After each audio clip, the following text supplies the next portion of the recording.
Live session. So tonight we have James K in session from Maida Vale, and I'm joined by them now. How are you doing? Doing good. How are you guys doing? Great, thank you. Yeah, great, thank you. It's great to have you in. How is Maida Vale? Beautiful. Yeah? How's it treating you? Wonderful. Sounds incredible.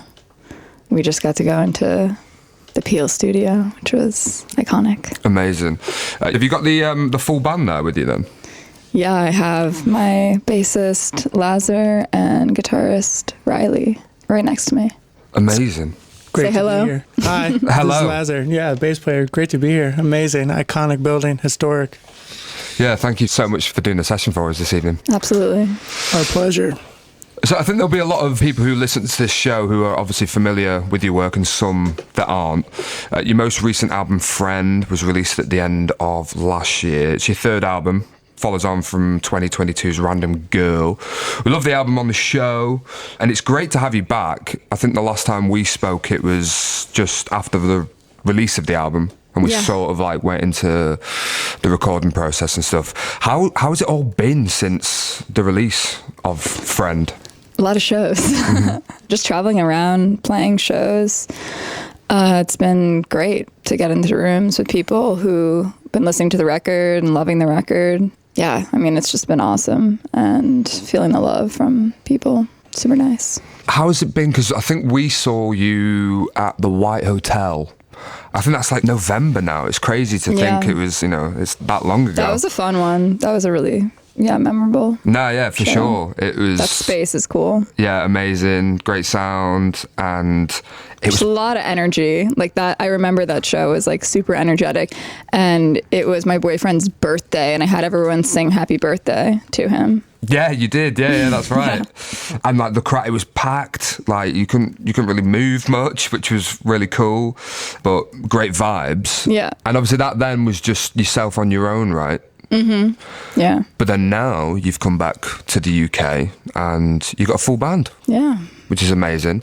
How has that transition been? It's been great. Yeah, I'm super excited for this to be the first show with them at Barbican tomorrow. So it's going to be really beautiful, I think. No, absolutely. And what can you tell us about the new setup? Yeah, I mean, like, same songs, but we're just kind of like riffing over them a bit. Riley really is as a guitar player, and I think the live bass just really adds the warmth to it. I think like the way I wrote the record, there's kind of live elements, but it's also really produced. Yeah. So there's still like some backing in there, obviously. It's going to sound like the songs that but just with a little extra on it. Nice, yeah. And obviously the tracks on the album, I don't think any track really goes below 4 minutes, right? Now that you're with a band, does it give you sort of room to experiment and maybe, extend the tracks even further live? We're playing extra songs, so like I think I'm playing the full record actually, and then some extra songs beyond that. So it'll be a long show, but as far as the tracks go, they are long tracks already. So I don't know if we're making them that much longer for everyone's sake of attention spans, shortening attention spans. But we're getting in the vibe. Definitely. Riley's really like jamming on top of some of the tracks that have more space and kind of more ambiance to them. So nice. It's nice. Hey, so Riley, I can't wait to hear this jamming out, to be honest. Yeah, we're going to get total jam band Wook style with it. 30-minute versions, parking lot with bootleg stuff. It's going to be dope. Nice. I love that. Bit of prog rock. Yes, sir. So James, you're not only a musician, but a visual artist too.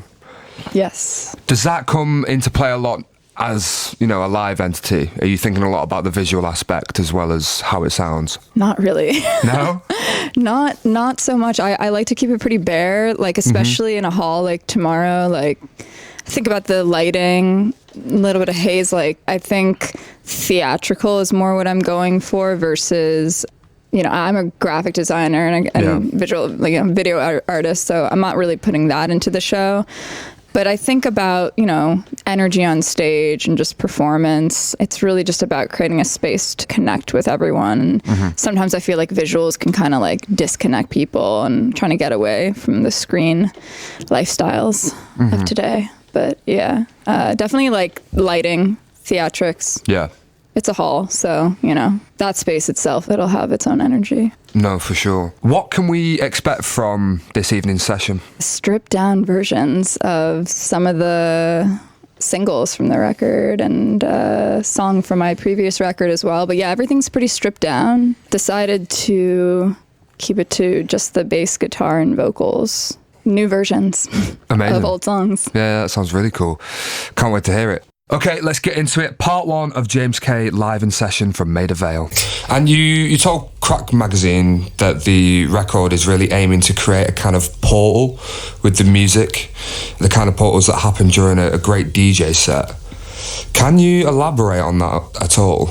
Yeah. Do you DJ yourself? Yeah, I do. A lot of my friends are DJs. I've been DJing for like 15 years or so. Mm-hmm. And, I think about even like a live set in the way I think about a DJ set where I'm trying to like create a narrative with dynamics and kind of take people on a journey. I mean, the perfect response to a live set is if it's like an hour and a half that people want more, Yeah. And that's just when, you've created a good story that keeps people attention throughout.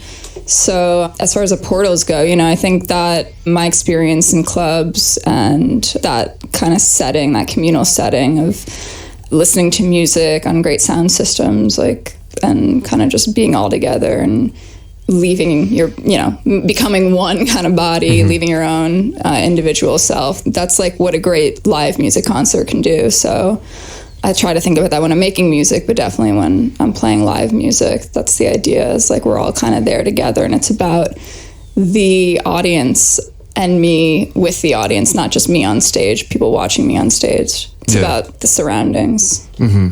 Yeah. It's sort of like a collaboration between everything, isn't it? Definitely. And that sort of leads us to yourself collaborating, because I think you did a bit on this record.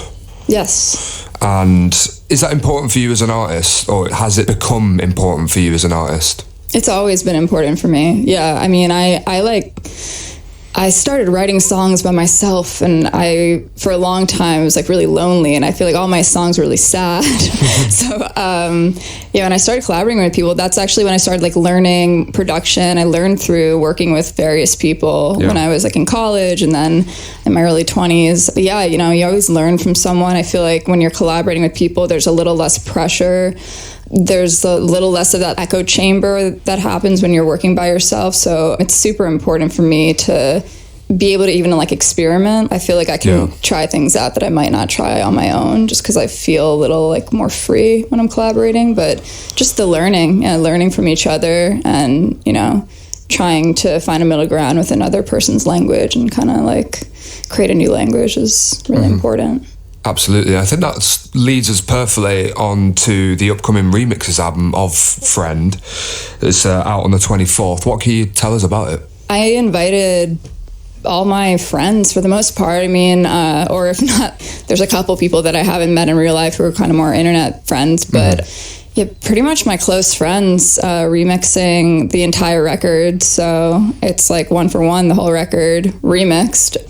And these are people that, I really respect, really like have inspired me. Two of the people, we got Shy, who's special guest DJ, and Priori, Francis Luttrell. They both did production on the record itself. And I asked them to do songs that they had done production on. So that's really exciting to have them do their own versions of tracks they had worked on. But it's like a really special, cosmic kind of vibe. No, for sure.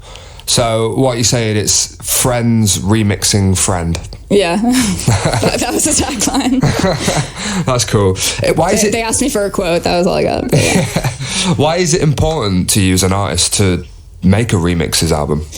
I think for this record in particular, I wanted to do it because a lot of it came out of me feeling accepted in a scene and really feeling like inspired by these people and kind of like the larger scene that these people operate in. And so I wanted this music to have a second life and really be able to be played out in clubs and hopefully, be a part of this place that really is so special to me. No, for sure. I guess the album Friend, it definitely could resonate in a club setting, but with remixes, it's going to resonate even more. Yeah.